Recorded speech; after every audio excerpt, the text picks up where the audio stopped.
आने कौम और मिल्लत, मैं आप तमाम का शुक्रगुजार हूँ कि आपने अपना कीमती वक्त निकाल कर आज के इस अहम कॉन्फ्रेंस में आपने शिरकत की। अज़ीज़ान मिल्लत, मैं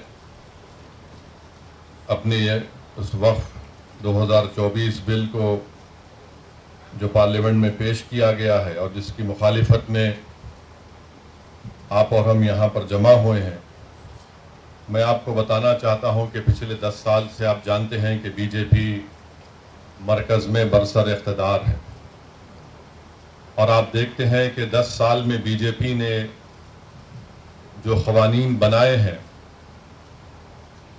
इस तरह के उन्होंने क़वानीन बनाए हैं जिसका रास असर या फिर उसका नुकसान ख़ास तौर से मुस्लिम अक़लियत को होता है।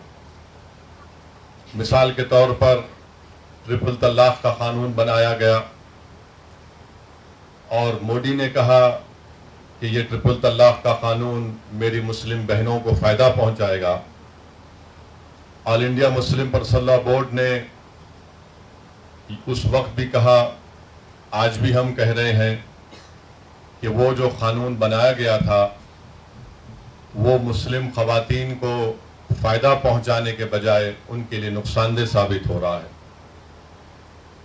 हम पुकार पुकार कर कह रहे थे कि कैसे एक मज़लूम खातून कोर्ट में जाकर इस बात को साबित करेगी कि उसको 3 बार तलाक़ दे दिया गया और कौन उसकी मदद में आएगा।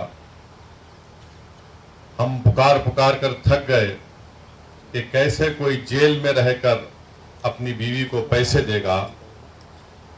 हम उस वक्त भी कह रहे थे कि अगर कोई ट्रिपल तलाक़ देता है और हुकूमत ये कहती है कि तलाक़ नहीं हुआ है, तो फिर आप किस बुनियाद पर उसको जेल में डाल रहे हैं। और अगर उसको कोर्ट 2 साल की सज़ा दे देती है तो किस बुनियाद पर हमारी बेटी या बहन उसके साथ उस रिश्ते में फंसी रहेगी। मगर मोदी का मकसद ये था कि हमको नुकसान पहुंचाया जाए। फिर उसके बाद आप देखते हैं कि अनलॉफुल एक्टिविटीज़ प्रिवेंशन एक्ट को, जिसको कांग्रेस ने बनाया था बरसों पहले, फिर उसमें तरमीम की गई, ज़्यादती की गई। 2010-11 में चिदम्बरम जब होम मिनिस्टर थे, उस वक्त मैं बहैसियत रुकने पार्लियामान उसकी पार्लियामेंट में मुखालिफत किया। फिर 2019 में जुलाई में नरेंद्र मोदी के हुकूमत में अमित शाह ने अनलॉफुल एक्टिविटीज़ प्रिवेंशन एक्ट में इतनी गंदगी पैदा कर दी कि आज आप देखते हैं कि हमने उसकी मुखालिफत की थी। मजलिस इत्तेहादुल मुस्लिमीन ने मुखालिफत की, मगर उस वक्त भी ये तमाम सेकुलर पार्टी जो है वो तायीद किए थे उस बिल के। और आज उस कानून के तहत जो अमेंडमेंट लाया गया था, तरमीम की गई थी, आज आप देखते हैं कि 4.5 साल 5 साल से बच्चे जेलों में सड़ रहे हैं और ज़्यादातर उसमें मुसलमान, फिर आपके ईसाई, आदिवासी हैं। एक ईसाई 85 साल का ज़ईफ़ शख्स जिसको जेल में डाल दिया गया UAPA में, वो तड़पता रहा, पुकारता रहा कि मैं गिलास उठाकर पानी नहीं पी सकता, मुझे गिलास में, या जो जेल में गिलास होता है उसमें सिर्फ स्ट्रॉ दे दिया जाए कि मैं चूस कर पानी पी सकूं। उसको कोर्ट से इजाज़त नहीं मिली, हुकूमत ने उसकी मुखालिफत की, वो 85 साल का स्टैन स्वामी जेल में ही मर गया। फिर आप देखते हैं कि मोदी ने CAA का कानून बनाया और CAA के कानून में यह है कि अगर उसको NPR NRC से जोड़कर देखना जरूरी है, और जब NPR NRC होगा, जिसका मुझे खतरा है कि इस सितंबर में नरेंद्र मोदी की हुकूमत पूरे मुल्क में सेंसस का काम शुरू करेगी और मोदी की कोशिश यही है कि सेंसस के साथ NPR और NRC का काम कराया जाए। अगर NPR NRC का काम होगा तो हम तमाम से कहा जाएगा कि आप कागज लाकर दिखाओ, आधार कार्ड काबिल कबूल नहीं होगा, पासपोर्ट रेशन कार्ड काबिल कबूल नहीं होगा, ये शहरियत नहीं देता है आपको। आपको बोला जाएगा कि आपके दादा के अब्बा कहां पैदा हुए थे। उस जमाने में बर्थ सर्टिफिकेट का कॉन्सेप्ट भी नहीं था। बर्थ सर्टिफिकेट का कानून तो शायद 1965 या 70 में बना था। इस मुल्क में सिर्फ 6 या 8% लोगों के पास पासपोर्ट हो सकता है। वो कानून बना दिया गया। अब सितंबर में अगर सेंसस होगा तो एनपीआर एनआरसी भी ये साथ करेंगे। आसाम में सुप्रीम कोर्ट के तहत एनआरसी हुआ, एनपीआर हुआ, उसमें कुछ 20 लाख के करीब आवाम के नाम नहीं आए, जिसमें 2 लाख मुसलमान थे। उन 2 लाख मुसलमानों से कहा जा रहा है कि आप फॉरेनर्स ट्रिब्यूनल को जाओ और अपनी भारत की नागरिकता शहरियत साबित करो। और वो जो 18 लाख जो गैर मुस्लिम है, उनसे हेमंत बिस्व शर्मा आसाम का मुख्यमंत्री कह रहा है कि हम CAA के तहत आपको सिटीजनशिप दे देंगे। और आसाम में हमने देखा आज से चंद दिन पहले, हफ्ता भर पहले 28 के करीब मुसलमानों को, आसाम में एक आसाम बॉर्डर पुलिस है और आसाम बॉर्डर पुलिस किसी को भी रोड चलते आदमी को उठा सकती है और कहेगी कि तुम बांग्लादेशी हो और तुम साबित करो। तो फॉरेनर्स जो शहरियत का कानून है उसका सेक्शन 9 ये कहता है कि इल्जाम अगर मुझ पर लगेगा तो मुझे साबित करना पड़ेगा कि मैं भारत का शहरी हूं।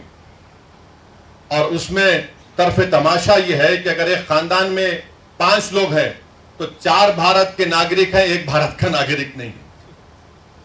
28 लोगों को ले जाकर ट्राइब्यूनल, अच्छा वो ट्राइब्यूनल ऐसा है वो बिल्कुल आर्बिट्री है। अब 28 लोग अब 2 साल तक मिनिमम जेल में रहेंगे, वहां उसमें रहेंगे। उसके बाद अगर बेल होगी नहीं होगी तो निकलेंगे, वरना उससे पहले बेल। तो ये बताने का मकसद ये कि कानून ये, फिर जहां जहां बीजेपी की सरकार है वहां पर उन्होंने लव जिहाद का कानून बना दिया।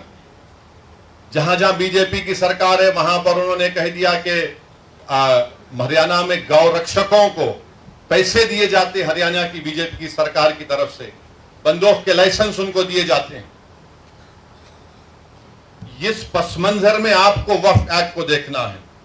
और उत्तराखंड में बीजेपी की सरकार है, वहां पर यूनिफॉर्म सिविल कोड का कानून बनाती है और वहां पर यह कहा गया कि आप निकाह नहीं कर सकते, स्पेशल मैरिज एक्ट में आप शादी करो।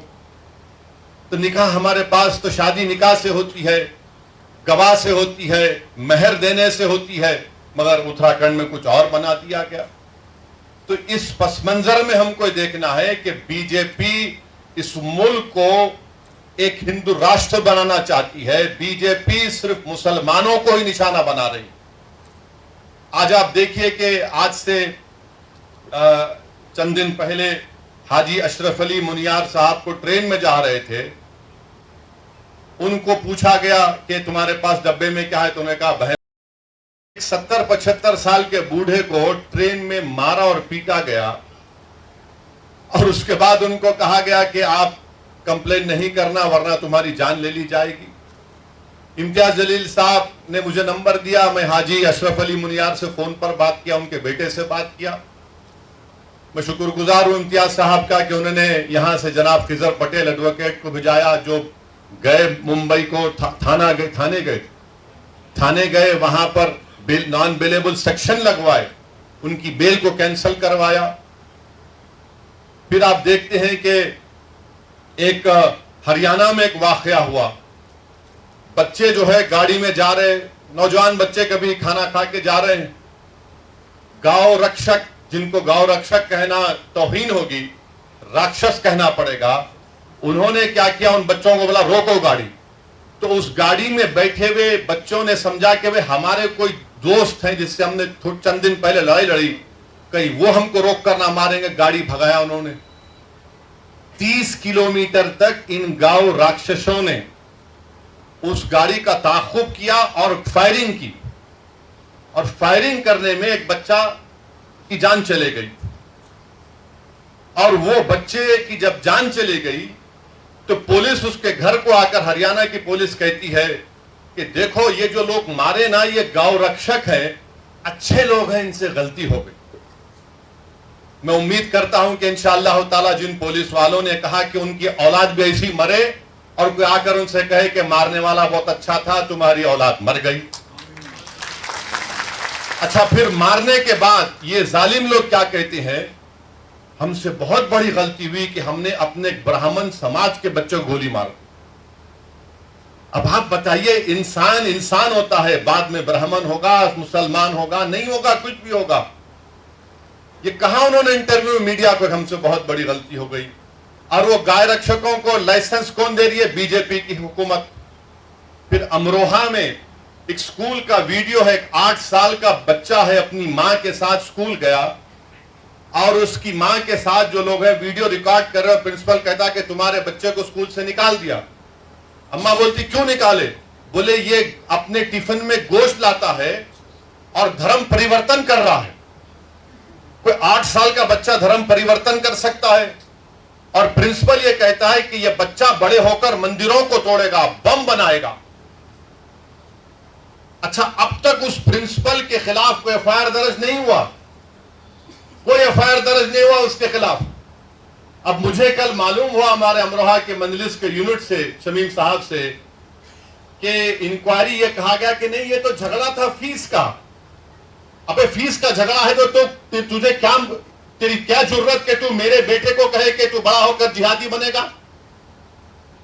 तेरी क्या जरूरत तू ये कहे कि गोश्त लाकर धर्म परिवर्तन 8 साल का बच्चा करेगा? 8 साल का बच्चा कोई कर सकता है धर्म परिवर्तन? बताइए आप। ये नफरत पैदा कर दी गई है मुसलमानों की तरफ से और इसका जिम्मेदार नरेंद्र मोदी है। इन्होंने एक सब तमाम किया। हां, ये 2014 से पहले भी था, मगर जिस ऊंचाई पर लेकर गए इसका क्रेडिट नरेंद्र मोदी को और उनकी हुकूमत को जाता है। मेरे अजीज दोस्तों और बुजुर्गों, इस पस मंजर में आपको देखना है कि 2024 का बिल लाया गया है। ये वक्फ की जायदाद गवर्नमेंट की प्रॉपर्टी नहीं है, गवर्नमेंट ने हमको नहीं दिया, ये मुसलमानों ने वक्फ किया अल्लाह के नाम पर। अब नरेंद्र मोदी को तकलीफ क्या है? अब तो माइनॉरिटी का जो वजारत अक़लियती बहबूद में मौलाना आजाद फेलोशिप थी, जिसमें 800-900 करोड़ मिलते थे, अक़लियतों के बच्चे जिसमें मुसलमान, ईसाई, सिख भी शामिल है, वो पीएचडी करते थे। नरेंद्र मोदी ने उसको भी खत्म कर दिया। अब ये कह रहे हैं कि जो जायदाद हमारे बुजुर्गों ने, हमारे आबो अजदाद ने अल्लाह के नाम पे वक्फ की, हम आपसे छीन लेंगे, हम आपसे छीन लेंगे।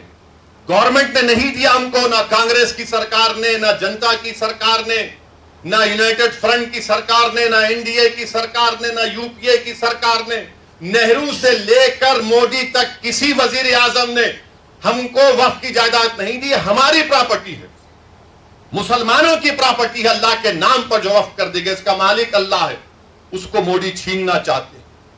और अफसोस मुझे इस बात का होता है कि यहां पर आप देखते हैं कि महाराष्ट्र में यहां पर शिंदे की हुकूमत है, जिसमें अजीत पवार भी हैं, बीजेपी भी है। जो शिंदे के एमपी पार्लियामेंट में खड़े होकर बोले ये कानून बनना चाहिए। अरे तुम जरा तारीख को पढ़ लेते महाराष्ट्र की। छत्रपति शिवाजी ने अपने जमाने में हजरत पीर बाबा याकूब सरवरी को रत्नागिरी में 652 एकड़ जमीन छत्रपति शिवाजी ने दी थी। और जो छत्रपति शिवाजी को का नाम लेकर अपनी सियासी रोटी सेकते हैं, तुम वक्फ की बिल की मुखालिफत कर रहे हो।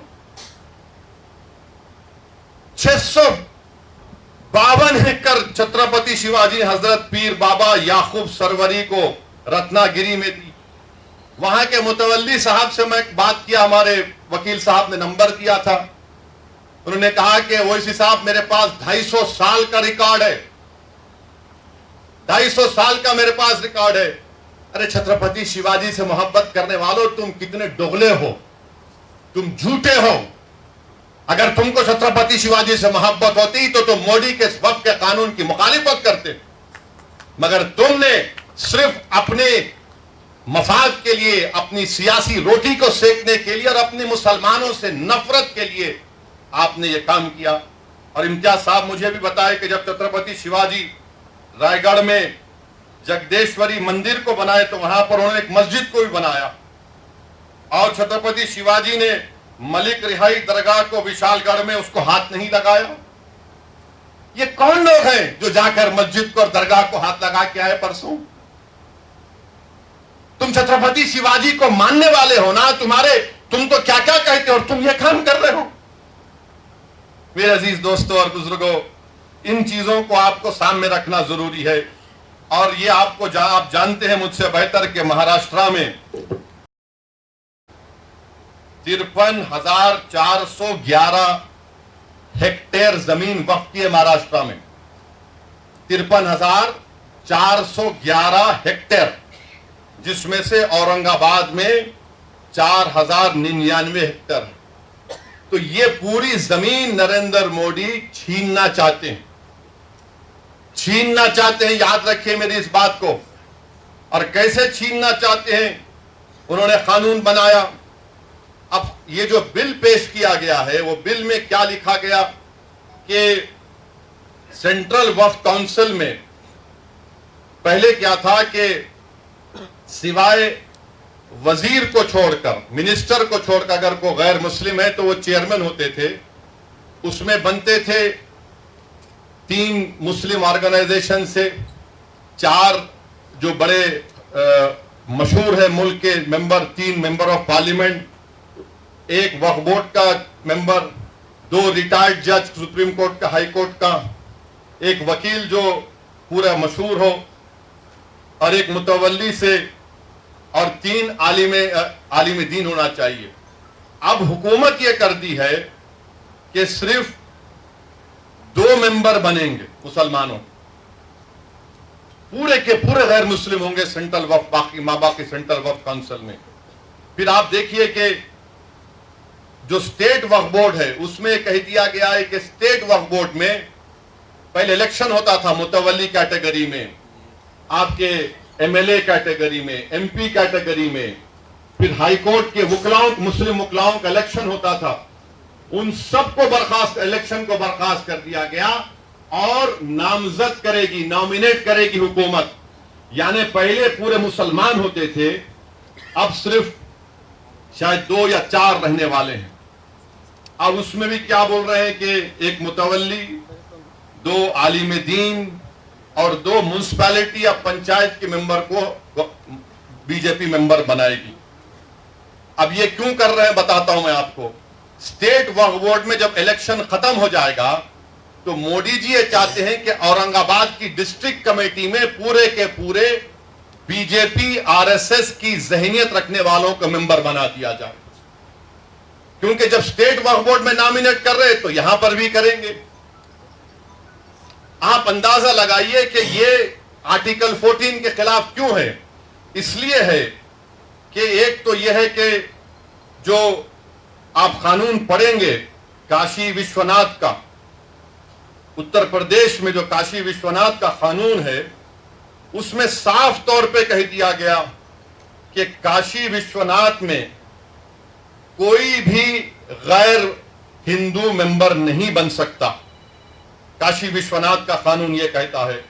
फिर आप जाकर तमिलनाडु का कानून देख लीजिए, वो भी ये कहता है कि कोई भी मुसलमान या गैर हिंदू उसका मेंबर नहीं बन सकता। तमिलनाडु का 59 का कानून है। फिर आप आंध्र प्रदेश का सेक्शन 3(2), उसमें कहा गया है commissioner, additional commissioner, joint commissioner, बल्कि कोई काम करने वाला भी गैर हिंदू नहीं हो सकता। कर्नाटका का 97 का कानून यह कहता है कि कोई गैर हिंदू मेंबर नहीं बन सकता। ओडिशा का कानून सेक्शन 5 कहता है कि हिंदू ही बनेगा। अच्छा, इन तमाम उत्तर प्रदेश, ओडिशा, कर्नाटका, तमिलनाडु, तेलंगाना, आंध्रा, ओडिशा ये कहता है कि अगर वो हिंदू मजहब को छोड़ता है तो मेंबर नहीं रह सकता हो। अब यहां पर हमारे वक्फ बोर्ड में आप आकर कह रहे हैं कि गैर मुस्लिम भी सेंट्रल वक्फ बोर्ड में बन सकता है। फिर एक झारखंड में एक बहुत बड़ी मंदिर है, वो पूरे मुल्क में 12 ज्योतिर्लिंग में उसका शुमार होता है। कि बीजेपी के लोग बड़ी बड़ी बातें करते हैं, इनको हम अपनी दलील से इनको हम झूठा साबित करते हैं। और वो क्या कानून है आपको बताना चाह रहा हूं कि वो कानून है बाबा बैद्यनाथ धाम, ये उसका 2015 का कानून है। सेक्शन 3 के तहत चीफ मिनिस्टर सब बनते हैं और उसी कानून में ये कहा गया, एक कंटिंजेंसी रखी गई, if the chairman or any of the other members mentioned in section 3(2) or in section 21 be not a Hindu, the state government may nominate any eminent person professing Hindu religion। अरे आप झारखंड के बाबा बैद्यनाथ धाम का कानून यह बनाते और कंटिंजेंसी रखते हैं कि अगर कोई उस मंदिर के इलाके का कोई एमपी मुसलमान बन गया तो आप अपने आप को ताकत दे रहे हैं कि वो नहीं, हम किसी हिंदू को बना सकते हैं, ये सेक्शन में कहा गया। अच्छा, फिर आपके महाराष्ट्र में पंढरपुर की मंदिर है ना, पंढरपुर की मंदिर, पंढरपुर की मंदिर में सेक्शन 22 सच कहता है कि डिस्क्वालीफाई वो शख्स होगा जो हिंदू नहीं होगा। पंढरपुर की टेम्पल एक्ट कहता है 73 का सेक्शन 22H, निसार साहब जानते हैं। आप नहीं बना सकते किसी गैर हिंदू को। हमारे ऊपर क्यों कर रहे हैं आप ये? इसलिए कर रहे हैं ताकि पूरी जायदादों को छीन लिया जाए। जो 72,000 हेक्टेयर जमीन महाराष्ट्र में है, जब इनके चमचे आके बैठेंगे तो वो तो बादशाह सलामत जिंदाबाद के नारे ही लगाएंगे ना। और बीजेपी वाले बोलते मोदी है तो मुमकिन है, यकीनन मुमकिन है पूरी जायदाद को हड़प कर लेना। और बार बार आरएसएस वाले बोलते अरे भाई ये बताओ कि ये कुरान में लफ्ज वफ कहां पे आया? अरे आरएसएस वालों, दीन हम सीखेंगे उन उलमाओं के पैरों के पास बैठकर, तुम्हारी गंदी जबानों से हमको दीन सीखने की जरूरत नहीं है। अरे अगर आपको पढ़ना है उलमा इकराम की मौजूदगी में कह रहा हूं कि आप देख लीजिए कि 73 मरतबा कुरान करीम में लफ्ज इन्फाक का इस्तेमाल हुआ। और फिर आप ये भी जानते हैं कि ये जो एक अरबी के आलिम दीन ने मुझे बताया कि लफ्ज वफ जो है ये अरबी का एक वर्ड है, वकाफा, उससे आता है। अभी जो पहले बोल रहे नहीं, कहां है बताओ? कुरान करीम में सुवर का भी जिक्र है।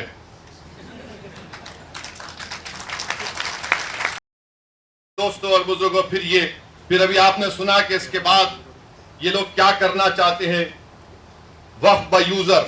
सबसे पहले यहां पर हमारे बोरी समाज के भी जिम्मेदार आए, मैं उनको शुक्रगुजार हूं।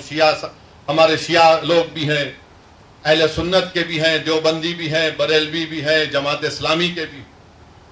अगर हमारे पास हम ओरली जबानी तौर पर बोल सकते हैं कि भाई ये मैं जायदाद को वक्फ कर रहा हूं, हम जबानी तौर पर यह बोल सकते कि मैं अपनी जिंदगी में इस शख्स को अपना मुतवल्ली, नायब मुतवल्ली बना रहा हूं। और हमारे कानून में section 123 of transfer of property act में उसको कबूल किया जाता है, हिबा को। मोदी जी कह रहे हैं कि ओरल तरीके से अगर आप बोलेंगे वक्फ कर रहा हूं, कबूल, काबिल कबूल नहीं है। आप कौन होते हमारी शरीयत में मुदाखलत करने वाले? 123 ट्रांसफर ऑफ प्रॉपर्टी एक्ट में हमको इजाजत है कि हम अपनी प्रॉपर्टी को दे सकें। और फिर ये कहते हैं कि वक्फ और औलाद आप नहीं कर सकते अगर आप किसी एक लड़कियों के हक को मार रहे हैं, जिसके घर में कोई औरत नहीं है, उसको कोई राइट नहीं देता कि दूसरों के ऊपर उंगली उठाए। आप अंदाजा लगाइए कि कानून ये कहता है कि मैं अपनी औलाद को गिफ्ट कर सकता हूं, चाहे हिंदू हो या मुसलमान हो। कानून ये भी कहता है कि एक हिंदू हमारा भाई अपने विल के जरिए, विल, अगर उसको 2 औलाद है तो एक औलाद को पूरी दौलत दे सकता है। मुसलमान 1/3 से बढ़ के नहीं दे सकता है ना। अगर उसको 2 बच्चे हैं तो एक को 1/3 दे सकता, पूरी नहीं दे सकता। इन वहां के हमारे को सिकार इंसाफ कि मुस्लिम खवातीन के बच्चों का हक नहीं मारना, गिफ्ट दे सकते, विल पावर आपके पास है। अच्छा, फिर आप ये भी देख लिया, अगर कोई हमारे हिंदू भाई बहन में अगर मर्द और शौहर है, दोनों काम करने वाले हैं, अगर शौहर मर गया तो शौहर के मरने के बाद उसकी जायदाद बीवी को नहीं मिलती, उसके मां बाप को मिलती। अगर वो उसकी बीवी मर गई तो बीवी की जायदाद उसके शौहर के मां बाप को मिलती। अब उस पर बात करो मोदी जी। आप हमसे कह रहे हैं हमारे पास अगर कोई ऐसा मरते हैं तो हमारे पास तरीका है किसको कितना मिलता है, ये कर रहे हैं। मतलब क्या है कि हमारे शरीयत को हमसे छीन लिया जाए। फिर उसके बाद ये उसमें यह भी बात कही दी गई कि वक्फ बाय यूजर, आंध्र प्रदेश में वक्फ बाय यूजर के बारे में आपको बताऊंगा कि उत्तर प्रदेश में 90% जायदादें, उत्तर प्रदेश में 90% जायदादें वक्फ बाय यूजर हैं। वक्फ 1 लाख, उत्तर प्रदेश में 1,22,599 वक्फ की जायदादें हैं, जिसमें से 1,12,000 तो खाली वक्फ बाय यूजर है। और वक्फ बाय यूजर का मतलब क्या है कि कोई किसी मस्जिद में उसका कब्जा है, 100 साल से है और वहां पर नमाज हो रही है, दरगाह है, खानका है, उर्स हो रहा है। अब आप बताइए, ये कह रहे वक्फ बाय यूजर नहीं होगा। यानी मैं जो लॉ ऑफ एविडेंस है, निसार साहब बताएंगे तफसील से बाद में आपको। पोजेशन का मतलब यह नहीं कि मालिक बन जाऊं, तो पोजेशन के लिए इस्तेमाल भी तो है। मस्जिद है, इस्तेमाल कर रहा हूं नमाज के लिए, ईदगाह है, नमाजें हो रही है, दरगाह है, खानखाएं हैं। तो मोदी जी को मालूम था कि उत्तर प्रदेश में 1,12,000 मुसलमानों की जायदादों को कैसे हासिल करना है, तो वक्फ बाय यूजर उड़ा दो। तेलंगाना में आप देखिए करीब 33,000 के करीब वक्फ की जायदादें हैं। तेलंगाना में जो 33,929, जिसमें से 90% जायदादों के पास डीडी नहीं है।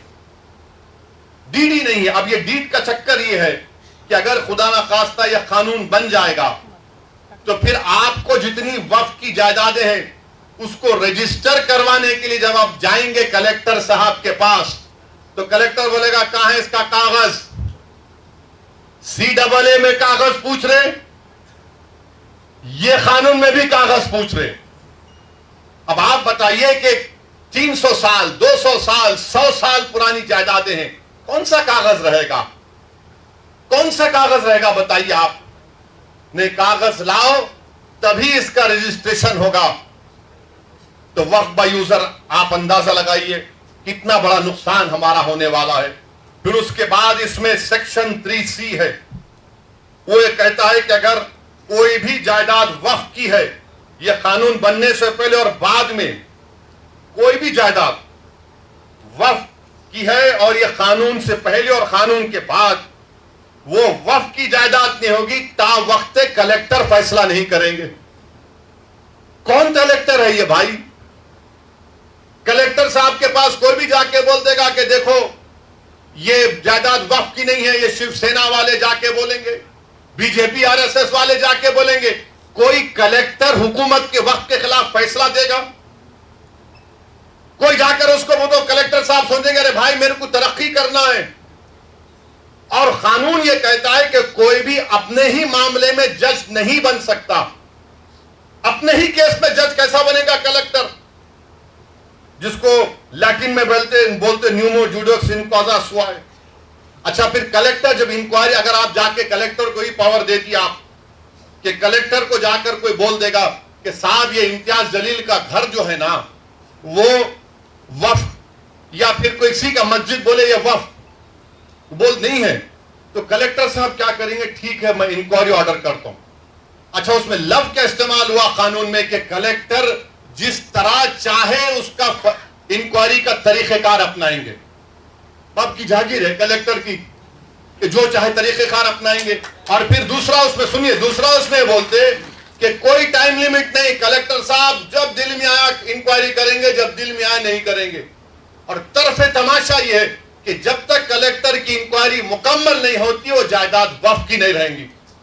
यानी मेरी मस्जिद है और मस्जिद को कलेक्टर बोलेगा मैं इंक्वायरी कर रहा हूं, तुम्हारे खिलाफ कंप्लेंट आई तो नमाज नहीं पढ़ना, तुम्हारी दरगाह है तुम फातिहा नहीं करना, तुम्हारा मदरसा है तुम नहीं तालीम दिलाना, मैं इंक्वायरी कर रहा हूं। अब इंक्वायरी सुबह कयामत तक चलेगी, आप तो महरूम हो गए। यह कानून में लिखा गया है, याद रखिए। सेक्शन 3C आपको कह रहा हूं। अब यह सेक्शन 3 का मतलब क्या है कि दिल्ली में 316 जायदादों पर गवर्नमेंट का कब्जा, राजस्थान में 60, कर्नाटका में 40, मध्य प्रदेश में 50, यूपी में 60, उड़ीसा में 55।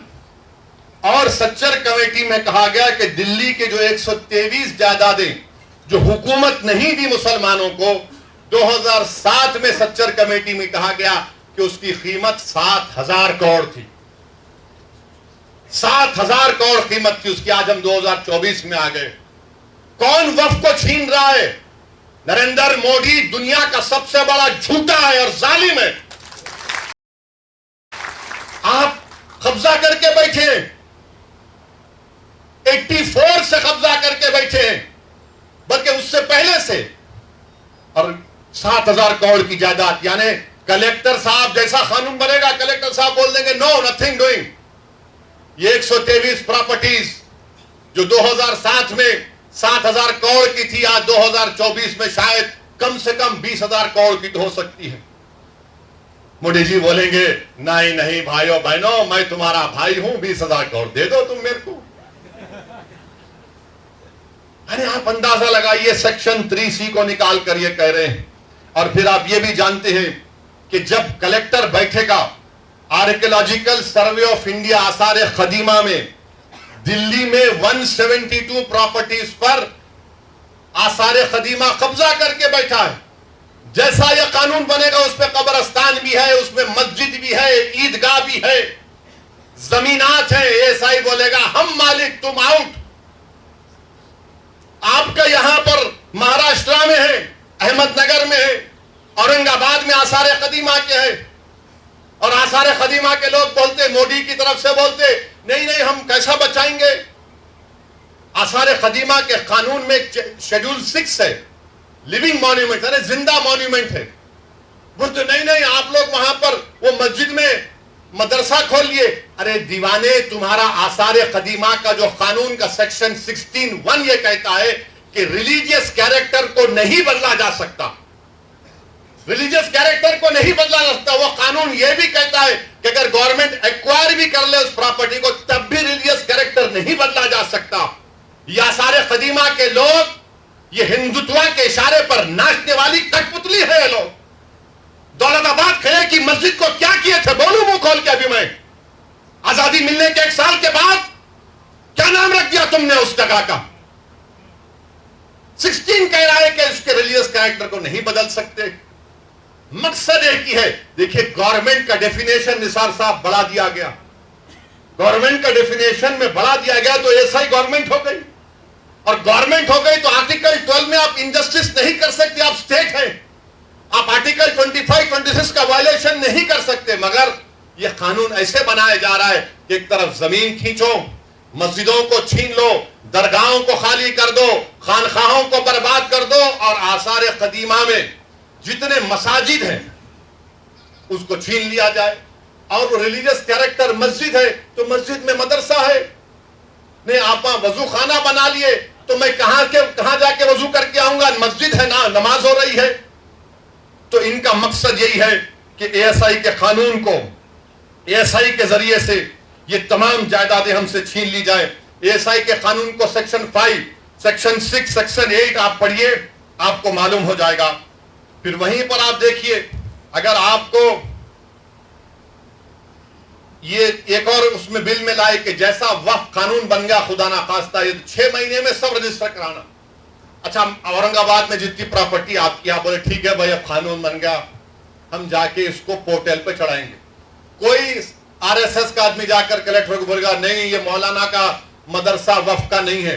कलेक्टर साहब बोल दिए रोक दो, नहीं करना इंक्वायरी। अब इंक्वायरी चले, अब तक गया वो। सेक्शन 4 में सेक्शन 3 भी उसका कहता है। फिर कलेक्टर की रिपोर्ट, कलेक्टर साहब लिख के बोल सकते मेरे को तुम्हारा चेहरा पसंद नहीं आया, तुम ये मस्जिद पे खड़े थे, मैं इंक्वायरी ऑर्डर कर रहा हूं। ये सेक्शन 36(7) कह रहा हूं। रजिस्ट्रेशन 36(f) में जो रजिस्ट्रेशन का कानून लगाया गया, अब स्टैंप एंड ड्यूटी भी लगाना पड़ेगा आपको, यानी आप वक्फ कर ही नहीं सकते। फिर सीओ है, चीफ एग्जीक्यूटिव ऑफिसर हमेशा मुसलमान होता है, तो आप उसको कह रहे हैं कि और सेक्शन 40 में सीओ का इख्तियार, अगर आप वो देखें कि किसी कब्रिस्तान पर वहां पर जायदाद बना रहा है तो सीओ जाकर रोक सकता है, उसको बोलता है वक्फ है। कोई जाकर मस्जिद को तोड़ रहा है तो सेक्शन 40 में सीओ रोक सकता है। मोदी ने कहा कि नहीं नहीं, ये सेक्शन 40 भी मैं निकाल देता हूं, सीओ कुछ नहीं करेगा। ये इस कानून में बात कही गई। अब फिर वक्फ की जायदाद को बचा रहे हैं बीजेपी वाले, बोलते नंबर ही झूठे हैं।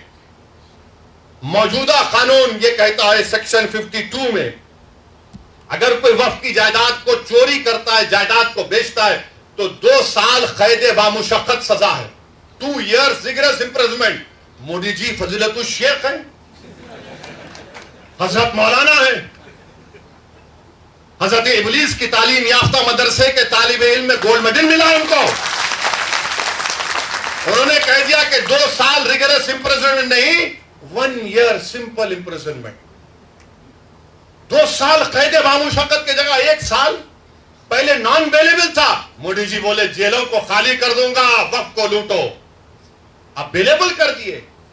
पहले जुडिशियल मजिस्ट्रेट के पास, फर्स्ट एमएम के पास, बोले नहीं नहीं जरूरत ही नहीं है, मैं हूं तो मुमकिन है, ये काम कर दिए।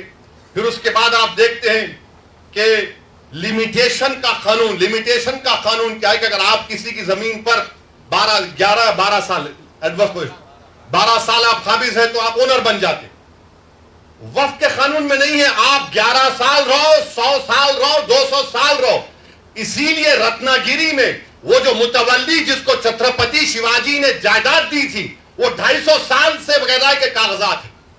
अब अगर लिमिटेशन निकल जाएगा तो वो 250 एकड़ पर, बल्कि 652 एकड़ पर जो लोग काबिज है वो सब मालिक बन जाएंगे। मोदी जानते हैं कि पंजाब में कई ऐसी जायदादें हैं जो खाली पड़ी हुई है। तो मोदी जी बोले, एक मीटिंग में मोदी बोले मैं ड्रोन भिजा के मालूम कर लेता हूं, जाके देखो गूगल पे आप। तो शायद नरेंद्र मोदी ने ड्रोन भेजा होगा पंजाब को और रत्नागिरी को, देखा कि अरे हाँ यहां पर फायदा है। मेरे भाई, लिमिटेशन का जो मामला है, हिंदू एंडोमेंट बोर्ड में लिमिटेशन का सेम कानून है। अगर कोई हिंदू मंदिर की जायदाद पर 50 साल से भी काबिज है तो काबिज है, वो मालिक नहीं बनता। मोदी कह रहे हैं तू काबिज है, मैं तुझे मालिक बनाऊंगा। ये इस कानून में लाया गया है। और फिर उसके बाद आप देखते हैं कि ऐसी ट्राइब्यूनल का मामला है। ट्राइब्यूनल जो है, वक्फ का एक ट्राइब्यूनल होता है।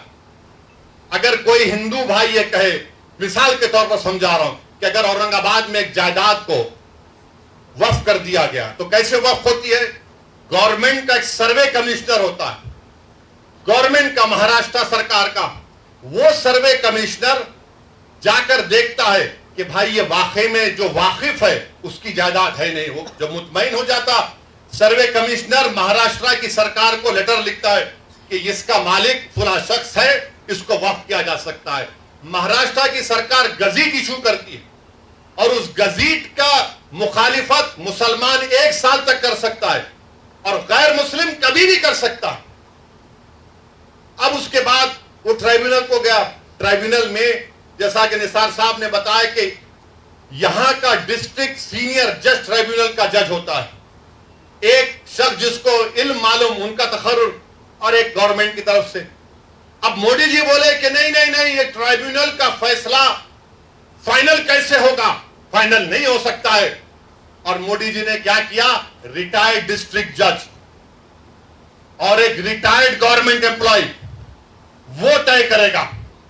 मेरे भाई, जब आप रेलवेज का ट्राइब्यूनल है, आरसीटी, एनजीटी, एयरपोर्ट का AAAT, national waters dispute tribunal NBWDT, national consumer dispute redressal commission, income tax appellate tribunal, national company law tribunal, appellate tribunal for electricity, intellectual property appellate board, CAT, competition appellate tribunal, arm forces date recovery tribunal, securities appellate tribunal, telecom dispute settlement appellate tribunal. ये सब final है, ये सब final है, मगर हमारा tribunal क्यों नहीं फाइनल होगा? और आरएसएस वाले झूठे हैं, बीजेपी वाले झूठे हैं, शिंदे वाले झूठे हैं, कह रहे हैं कि नहीं, ये फाइनल कैसे होगा? अपील नहीं होगी, अरे दीवाने रिवीजन पिटीशन डाला जाता है। ये तमाम 15 ट्राइब्यूनल का डिसीजन फाइनल है। इसके खिलाफ हाई कोर्ट में जब जाते हैं तो रिवीजन जाता है। लाखों करोड़ों केसेस कोर्ट में पेंडिंग है, ट्राइब्यूनल से जल्द फैसला होता है। मगर मोदी जी बोले नहीं, ट्राइब्यूनल फाइनल नहीं होगा, रिवीजन नहीं, अपील माने फिर अपील सुनना हाई कोर्ट। अच्छा, उसमें हैरत अंगेज बात देखिए, अब ट्राइब्यूनल में केस चलता है। मोदी जी ने कह दिया कि अगर महाराष्ट्र की सरकार यह कानून बनने के बाद ट्राइब्यूनल नहीं बनाती है तो डायरेक्ट हाई कोर्ट चले जाना। अगर ट्राइब्यूनल बनाती है, नहीं बनाती है, तो मोदी महाराष्ट्र की सरकार बोलेगा हिंदू एंडोमेंट ट्राइब्यूनल के पास चले जाओ या किसी और ट्राइब्यूनल के पास चले जाओ। अगर दो लोग हैं, एक बढ़ गए तो उन्हें सुन ले सकते। अभी निसार साहब बता रहे थे दोनों में झगड़ा हो गया तो क्या होगा, उसका भी कोई प्रोविजन नहीं। यानी हर जाविये से आप देख रहे हैं कि जायदाद को मुसलमानों से छीन लिया जाए। अच्छा, जितने मुतवल्ली हैं सेक्शन 61 में अगर कलेक्टर मुतवल्ली साहब को लगे मुतवल्ली ये दरगाह और मस्जिद को बोल दो एक तुम्हारी नहीं है, लिख कर दो जल्दी।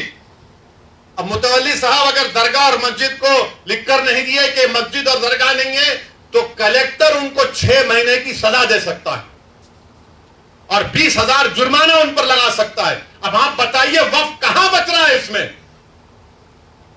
अरे बीजेपी आरएसएस शिंदे वालों, ये जायदाद गवर्नमेंट की नहीं है, हमारे पुरखों की है, हमारे आबो अजदाद की है, ये प्राइवेट प्रॉपर्टी है। तुम कैसा इसमें मुदाखलत कर सकते हो? मकसद एक ही है कि मुसलमानों से वक्फ को छीन लिया जाए। और मुझे आखिर में सिर्फ इतना कहना है कि मुझे मौलाना खालिद सैफुल्लाह रहमानी साहब दामन बरकातों के अल्फाज याद आ रहे हैं। उन्होंने कहा है कि वक्फ की जायदाद एक इबादत है, एक इबादत है। वो हमको हमारी इबादत से महरूम कर दे रहे आप।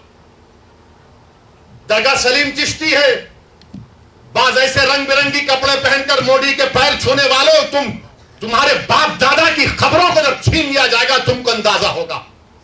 तुम जब चमचागिरी कर रहे हो नरेंद्र मोदी की जाकर, बड़े बड़े आस्थानों के तुम वाबस्ता, अरे याद रखो बड़े बड़े आस्थानों से वाबस्ता होने की बुनियाद पर तुम बड़े नहीं होते। अल्लाह का खौफ और उसके हबीब से मोहब्बत तुमको बड़ा बनाती है। जाकर बोले नहीं ऐसा नहीं है, अरे तुम्हारे बाप का है ये वक्फ, तुम्हारे बाप का वक्फ है ये अल्लाह के नाम पर किया गया वक्फ, इसका मालिक अल्लाह है, सुबह क़यामत तक इसका मालिक अल्लाह रहेगा। मगर ये लोग जाकर चापलूसी कर रहे हैं, चमचागिरी कर रहे हैं। तो मेरे अजीज दोस्तों और बुजुर्गों, ये चीजों को देखकर मेरी आपसे दबंग गुजारिश है कि आप लोग all India Muslim personal law board ने जो फैसला लिया है कि आप इस कानून के खिलाफ आप लोग QR कोड के जरिए या अपने लेटर के जरिए या ईमेल के जरिए आप ज्वाइंट वर्किंग कमेटी को भिजाइए, अपना प्रोटेस्ट लॉन्च करिए। 15 सितंबर तक आखिरी तारीख है, या तो अंग्रेजी में होगा या हिंदी में होगा। मेरी आपसे गुजारिश है कि इसका आगे बढ़कर हिस्सा लीजिए। याद रखो मुसलमानों, हमने एक मस्जिद को खो दिया, तुम और कितनी मस्जिदों को खोने के लिए तैयार हो? एक मस्जिद को हमने खो दिया। याद रखो अगर यह खुदा ना खास्ता कानून बनेगा तो सिर्फ काशी मथुरा नहीं, कोई मस्जिद नहीं बचेगी भारत में जो झगड़े शुरू हो जाएंगे। मस्जिदों को बंद कर दिया जाएगा, कलेक्टर बोलेगा नहीं मस्जिद नहीं है, खानकाहों को दरगाहों को बंद कर दिया जाएगा। इस तरह का गंदा कानून नरेंद्र मोदी बना रहे हैं। और अजीत पवार का मैंने एक इंटरव्यू पढ़ा अखबार में, उन्होंने कहा कि हम महाराष्ट्र के विकास के लिए मोदी का साथ दे रहे हैं, सेकुलरिज्म पर हम कॉम्प्रोमाइज नहीं करे। तो अजीत पवार, अगर सेकुलरिज्म तुम में जिंदा है तो तुम खुलकर इसकी मुखालिफत करो, बोलो तुम जाकर मोदी को यह कानून गलत है। जो छत्रपति शिवाजी को मानने वाले हैं, क्या तुम भूल गए कि छत्रपति शिवाजी ने रत्नागिरी में उस दरगाह को 652 एकड़ जमीन दी थी? ये कौन सी तुम्हारी मोहब्बत है? ये हमारी जमीन है, हमारी जायदाद है, अल्लाह के नाम पर इसका मालिक अल्लाह है। तुम हमसे छीनना चाह रहे हो। तुम्हारा दिल नहीं भरा 6 दिसंबर से, तुम्हारा दिल नहीं भरा दिल्ली की सड़कों पर हमारे खून की होली खेलने से, तुम्हारा दिल नहीं भरा हमारे बच्चों का एनकाउंटर करने से, तुम्हारा दिल नहीं भरा बुलडोजरों से हमारे घरों को तोड़ने से, तुम्हारा दिल नहीं भरा हमारे बच्चों के सरों से हिजाब खींचने से, तुम्हारा दिल नहीं भरा, हमको इस मुल्क की शरीयत खत्म करने का कानून बनाया, अब तुम हमको हमारे वजूद को मिटाना चाहते हो। खुदा की कसम अपने वजूद को मिटने नहीं देंगे इंशाअल्लाह ताला। हम अपने वजूद को मिटने नहीं देंगे इंशाअल्लाह ताला। तो मेरे अजीज दोस्तों और बुजुर्गों, मेरे अजीज दोस्तों और बुजुर्गों, मेरी आपसे दबन गुजारिश है कि महाराष्ट्र के असेंबली इंतखाबात आने वाले हैं। मैं आपसे अपील कर रहा हूं, जो लोग वक्त की जायदादों को बर्बाद करने आ रहे हैं, आप और हम मिलकर उनको इंशाअल्लाह बर्बाद कर देंगे सियासी तौर पर। मेरी आपसे अपील है कि मैं यकीनन कह रहा हूं कि इस महाराष्ट्र की विधानसभा में आपको, इम्तियाज जलील को और मजलिस के नुमाइंदों को भिजाना जरूरी है। तुम्हारी आवाज हो इंशाअल्लाह। अगर तुम्हारी आवाज नहीं होगी तो कौन आवाज उठाएगा? तुम नहीं देखते पार्लियामेंट में क्या हो रहा है? तुम नहीं देख रहे पार्लियामेंट में कौन पुकार रहा है दीवानों की तरह? क्या तुमको नजर नहीं आ रहा कि किसके कलेजे में, सीने में, किसकी आंख में आंसू है जो तड़प तड़प कर देख रहा है कि मेरे बर्बादी का कानून मेरी आंखों के सामने बनाया जा रहा है? कौन होगा तुम्हारी आवाज को? छोड़ो इन चीजों को। कभी अपनों को भी तो अपनाओ, कभी अपनों को तो समझो। जो तुम्हारे लिए दिनों रात मेहनत कर रहे हैं उनकी आवाज बनाकर भिजाओ। यकीनन हराना है इंशाअल्लाह ताला, इन लोगों को हराएंगे इंशाअल्लाह ताला। मगर हराने का मतलब यही नहीं है कि तुम अपनी आवाज का गला घोट दो। तुम अपनी आवाज का गला घोट कर कैसे दूसरों के सर पर ताज रख सकते हो, मुझे बताओ। यह तो नहीं हो सकता मेरे भाई। तो मेरी आपसे गुजारिश है कि इस बात पर भी आप गौर करिए। हम लड़ रहे हैं और लड़ते रहेंगे इंशाअल्लाह ताला। और अगर मोदी ये कानून बनाते हैं तो जैसा कि पर्सनल लॉ बोर्ड ने फैसला लिया कि अगर एहतजाज होगा मोदी जी तो आप हमारे वजूद को मिटाना चाह रहे हैं, बेहतर यह है कि मैं रोड पर आकर अपने आप को खत्म कर लूं, मगर अपने घर में बैठकर अपनी जायदादों को छीनना नहीं देख सकता जो अल्लाह उसका मालिक है। मैं घर में बैठकर नहीं दे सकता कि जिसका मालिक अल्लाह है उसको जायदाद को छीन लिया जाए। यह हुकूमत की जिम्मेदारी होगी। आपको अगर कानून बनाना है तो रोजगार दो, कानून बनाना है तो महिलाओं को बचाओ। अरे कैसा हमारा मुल्क हो चुका है कि उज्जैन में बीच सड़क पर, फुटपाथ पर एक जालिम शैतान एक खातून की अस्मत रेजी कर रहा। ये कैसा हमारा देश हो गया है? ये गांधी का मुल्क, ये आजाद का मुल्क, अंबेडकर का मुल्क, कि वो उसका वीडियो निकाल रहा है अस्मत रेजी का। ये कैसा हमारा वतन हो गया है? जब हमने अंग्रेजों से कंधे से कंधा मिलाकर जलियांवाला बाग में अपनी जानों को दे दिया, हमने काला पानी की सजाएं हमारे हिंदू भाइयों के साथ काटी। आज एक अशरफ मुनियार को ट्रेन के डब्बे में पीटा जाता है तो कोई उफ नहीं बोलने तैयार। बचाना तो छोड़ो, कोई उफ बोलने के लिए तैयार नहीं है। याद रखो, जब आप अपनी लड़ाई नहीं लड़ेंगे कोई तुम्हारी लड़ाई नहीं लड़ेगा। तुम्हारी लड़ाई तुमको लड़ना पड़ेगा। तुम 70 साल से सोच सोच कर धोखा खा चुके हो कि कोई और हमारी लड़ाई लड़ेगा। नहीं मेरे भाई, तारीख में अगर नाम लिखा जाना है तो ये वक्त है अपनी लड़ाई लड़ने का।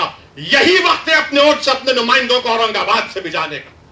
तो मेरी आप तमाम से गुजारिश है कि आप पर्सनल लॉ बोर्ड ने जो आपके सामने बात कही है, आप ज्वाइंट वर्किंग कमेटी को अपने एतराजात, अपना प्रोटेस्ट ईमेल और पोस्ट के जरिए भिजाइए।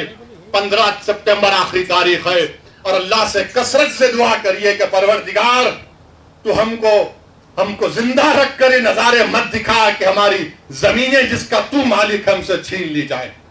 अल्लाह से हम गिड़गिड़ा कर सरबसूल होए, अल्लाह से गिड़गिड़ा कर भीख मांगे, इत्तेहाद पैदा करिए।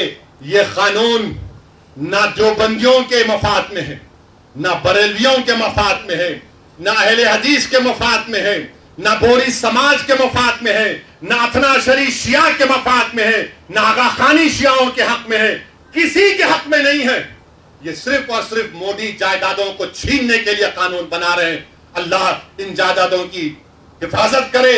अल्लाह हमको इतनी इत्तेहाद पैदा करे कि मुत्तहदा तौर पर इस कानून को रोकें और अल्लाह सुब्हाना व तआला इन ऐसे हुकूमतों को, ऐसे पार्टियों को अल्लाह सियासी तौर पर इंतखाबात में इनको शिकस्त दे, बदतरीन शिकस्त दे। वाखिर दावा अल्हम्दुलिल्लाह रब्बिल आलमीन।